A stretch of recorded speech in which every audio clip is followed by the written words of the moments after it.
juste après le Big Bang. Il y a 1400 ans, personne ne connaissait l'existence de la fumée primordiale, mais elle est décrite dans le Coran. La Bible chrétienne dit qu'au début, Dieu a dit « que la lumière soit » Genèse 1h3. Cette affirmation s'est révélée fausse. Après le Big Bang, l'univers était opaque et les photons ne pouvaient pas voyager. Pendant les 380 000 premières années, l'univers était opaque à la lumière visible, non transparent, et les photons ne pouvaient pas voyager du tout. Quelques minutes après le Big Bang, l'univers était principalement composé d'hydrogène et d'hélium. Mais lorsqu'un gaz est trop chaud, il est ionisé, il perd ses électrons, et devient opaque, comme la fumée d'aujourd'hui. Au début, l'univers était opaque à la lumière visible. Il a fallu 380 000 ans pour que l'univers se refroidisse suffisamment, et ce n'est qu'alors qu'il est devenu transparent à la lumière visible. Pour les autres longueurs d'onde, il est resté opaque pendant 1 milliard d'années. L'expression « que la lumière soit » de la Bible chrétienne s'est donc révélée fausse. En revanche, le Coran dit correctement qu'au début, c'était de la fumée, c'est-à-dire un gaz chaud et non transparent. Dukan signifie fumée. Aujourd'hui, nous savons que c'est exact. Aucune erreur dans le Coran. Elle est à l'origine de l'expansion de l'univers. Il y a 1400 ans, personne ne connaissait l'existence de l'énergie noire, pourtant décrite dans le Coran. Les cosmologistes viennent de confirmer l'existence de elle, énergie noire, une mystérieuse force répulsive qui agit à l'opposé de la gravité.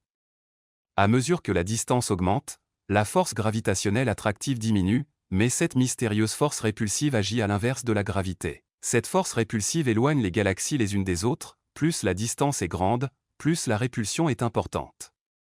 Aujourd'hui, les scientifiques ne savent pas ce qu'est cette énergie noire, mais ils savent qu'elle est à l'origine de l'expansion de l'univers tout entier. C'est ce qui a permis à tous les éléments de sortir de la singularité cosmique. Sans énergie noire, l'univers se serait effondré sur lui-même depuis longtemps.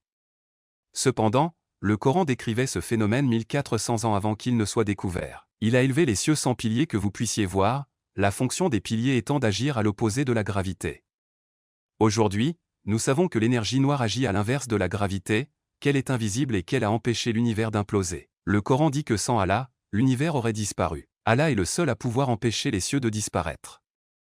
Nous savons aujourd'hui que sans cette énergie noire, l'univers se serait effondré et aurait disparu depuis longtemps. Comment un homme analphabète qui vivait il y a 1400 ans aurait-il pu connaître l'énergie noire? La Bible dit que le ciel est dur comme un miroir de bronze coulé, Job 37, 18. La Bible insiste donc sur l'existence d'un univers statique. En fait, la célèbre bévue d'Albert Einstein, la constante cosmologique, visait à expliquer l'univers statique. Bien qu'il n'existât à l'époque aucune preuve scientifique à l'appui de cette affirmation, Einstein a accordé à la Bible le bénéfice du doute et a opté pour un univers statique, sans expansion ni contraction. Plus tard, lorsqu'Edwin Hubble a découvert l'expansion de l'univers, Einstein s'est rétracté et a qualifié cette constante cosmologique de plus grosse erreur de sa carrière. En se fiant à la Bible, Einstein s'est trompé de l'ordre de 10 120. Les premières ondes sonores de l'univers. Dans le Coran, l'univers primitif avait une onde sonore. Les sceptiques affirment que l'auteur du Coran a fait une erreur, l'espace extra-atmosphérique n'est que du vide qui ne peut pas avoir d'onde sonore. Aujourd'hui, les cosmologistes confirment que l'univers primitif n'était pas du vide et qu'il possédait une véritable onde sonore. Aujourd'hui, les physiciens disposent d'un enregistrement audio du Big Bang, 380 000 ans compressés en 100 secondes. Cliquez ici et écoutez le son du Big Bang. Il y a peut-être des choses que tu fais qui t'éloignent d'Allah, si tu veux savoir quoi, clique sur le lien dans la description de la vidéo. Les ondes sonores originelles n'étaient pas des variations de température, mais de véritables ondes sonores qui se propageaient dans l'univers. On l'a appris récemment, mais le Coran l'a décrit 1400 ans avant sa découverte. Le ciel, a dit, implique que le ciel avait une voix. La voix signifie qu'il émettait une onde sonore, pas une onde gravitationnelle ni une onde électromagnétique.